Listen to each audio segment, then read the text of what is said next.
Oi pessoal, essa é mais uma edição do Desenrola. O meu nome é Rafael, eu sou sociólogo e pesquisador do INEP e da FESP. E hoje o tema é questões energéticas no debate eleitoral. Então, um dos principais temas de debate dessas eleições é a questão da questão energética e dos recursos naturais. Do que a gente está falando? A gente está falando sobre privatização ou não da Petrobras e da Eletrobras. A gente está falando sobre o leilão do pré-sal, né? Então quem vai entrar, quem pode entrar nesses leilões. A gente está falando sobre novas fontes de energia, então energia solar, energia eólica, qual a função do Brasil nesse sentido e qual é a consequência disso até na política industrial brasileira, né? Na própria industrialização.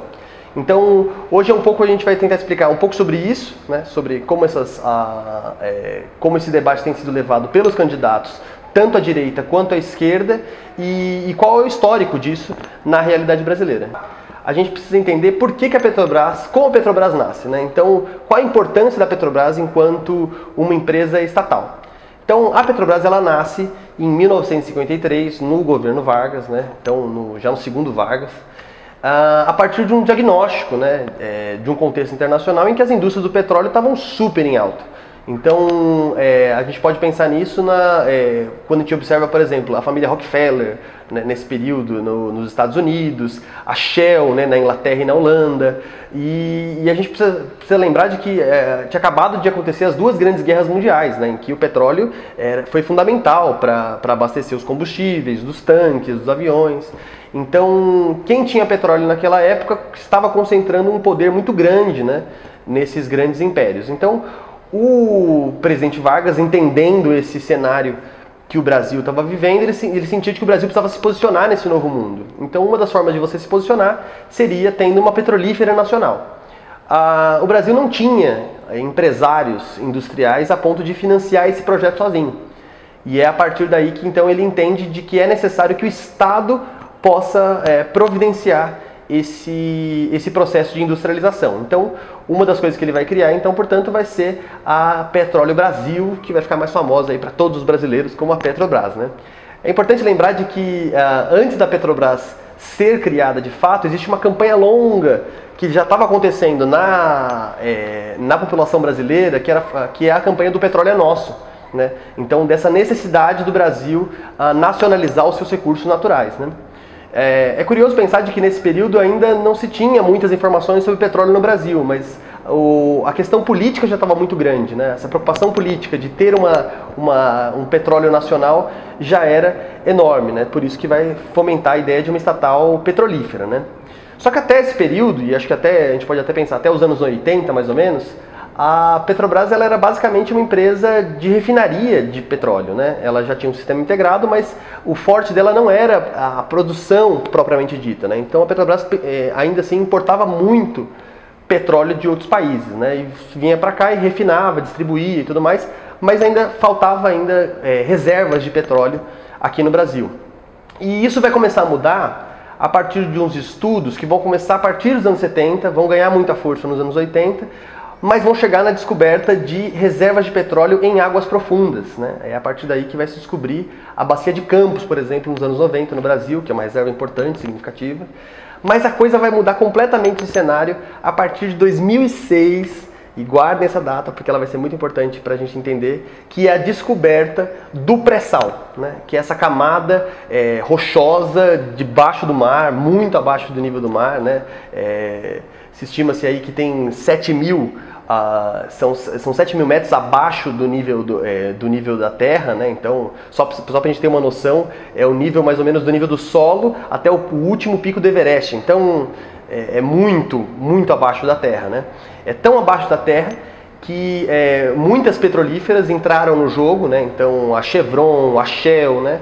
Para tentar explorar essa região junto com a Petrobras, para tentar descobrir essa região de petróleo, e não conseguiram, porque era muito profundo e acabaram desistindo, porque custa muito dinheiro, dá muito trabalho, mobiliza-se, né, todo um pessoal e tecnologia, e que não tinham, a gente não tinha, né, até o momento a gente não tinha descoberto reservas tão profundas.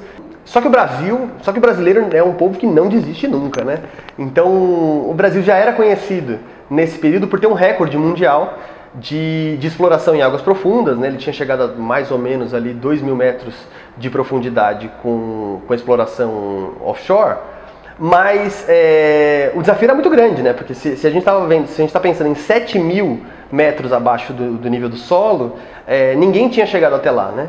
Só que o Brasil chegou, a Petrobras chegou nessas reservas, são reservas gigantescas, né? Basta a gente imaginar de que é a maior reserva de petróleo descoberta nos últimos 35 anos, então não é brincadeira, né? Então a gente está falando mais ou menos aí de 150 bilhões de barris de petróleo. Só para a gente ter um pouco de noção, o Brasil em 2006 ele era o 14º maior produtor de petróleo do mundo, né? Atualmente, com a descoberta do pré-sal, o Brasil saltou esse ano para 9º lugar na produção de petróleo e é possível que até 2030, com a exploração dessas áreas, o Brasil chegue a 4º maior produtor de petróleo, né? Ele só vai estar atrás de Arábia Saudita, Rússia e Estados Unidos, né? Então, isso cria um novo status para o Brasil, né? Num mundo em que ainda se depende muito de petróleo, então para tudo, né? Então, basta a gente pensar que petróleo não é só para combustível de carro, mas é também para plástico, é para fertilizante. Então tem até aquela expressão de que do poço ao pasto, né? Do poço ao posto. Então o petróleo ele atinge várias formas da nossa vida cotidiana, né? Então a importância dele é muito grande. Então o debate do pré-sal é o debate mais acalorado dos últimos anos que o Brasil enfrenta. Por quê?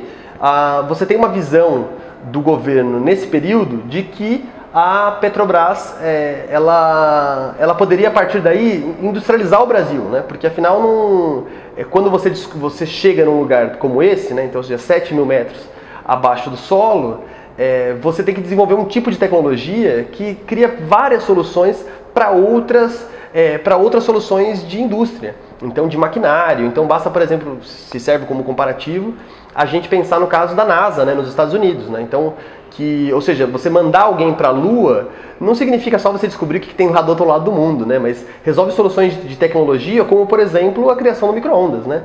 Então, se a gente tem micro-ondas hoje em casa, de certo modo uma contribuição tecnológica da NASA, né? De inovação e tudo mais. Então, o governo brasileiro, com a Petrobras, entendeu de que a gente poderia dinamizar o processo de industrialização brasileira, gerando empregos, inovação tecnológica, a partir não só da exploração do pré-sal, mas como da sua produção e de toda a sua cadeia produtiva, né?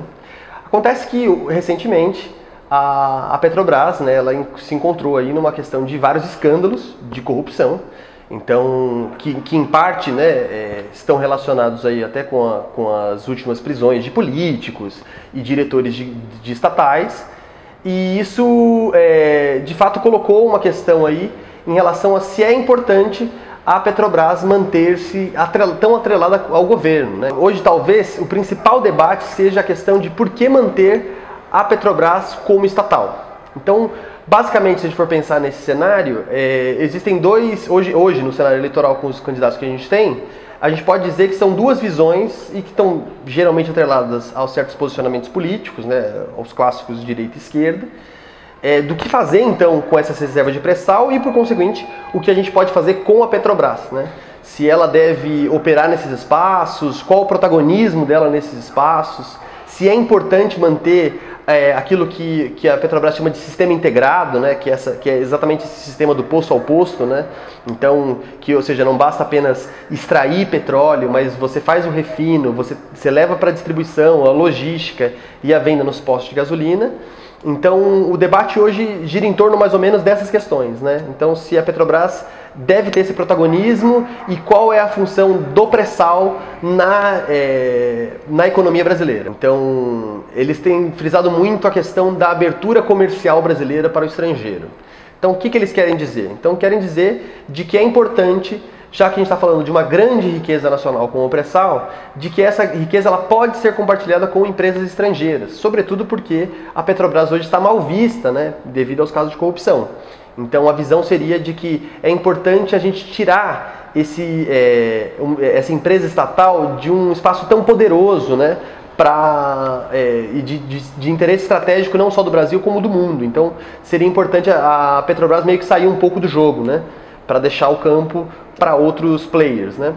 Então essa é a visão um pouco mais à direita, né? À esquerda você tem um diagnóstico de que o Brasil precisa se industrializar, ele pode se industrializar a partir da Petrobras. A Petrobras é um case de sucesso, né, porque ela é inovação tecnológica em águas profundas, então ela pode contribuir muito ao Brasil em relação à indústria naval e, enfim, a outros campos tecnológicos. Então é importante que essa empresa seja coordenada com os interesses do Estado.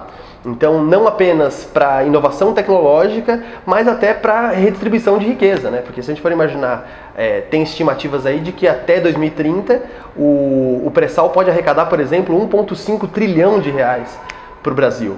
Então, o que pode fazer com esse dinheiro, né? Então, esse dinheiro pode fazer redistribuição de renda, pode melhorar a educação, né? É importante lembrar de que com a mudança do marco regulatório do pré-sal, foi criado um fundo, né, que garante 10% dos lucros do pré-sal para a educação.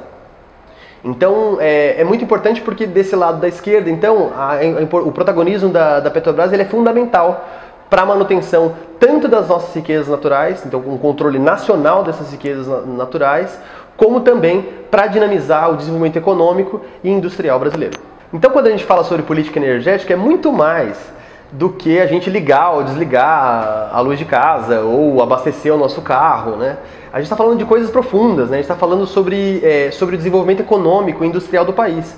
E até sobre disputas geopolíticas, né? Porque a gente tem que pensar uma coisa, quando a gente fala de empresas de petróleo, 80% das maiores empresas petrolíferas são estatais. Então a gente não está falando necessariamente sobre empresas, né, como iniciativa privada. A gente também está falando sobre estratégias geopolíticas, né? Então, quando você estiver ouvindo o seu candidato ou os candidatos no debate falando sobre esse assunto, preste atenção. Então, quando você ouvir aí no debate político, porque energia é muito mais. Então, se você gostou do vídeo, curta, compartilhe, passe para os amigos aí que estão indecisos em relação ao debate político e não se esqueça de acompanhar os outros vídeos do Desenrola que estão muito bons. Valeu!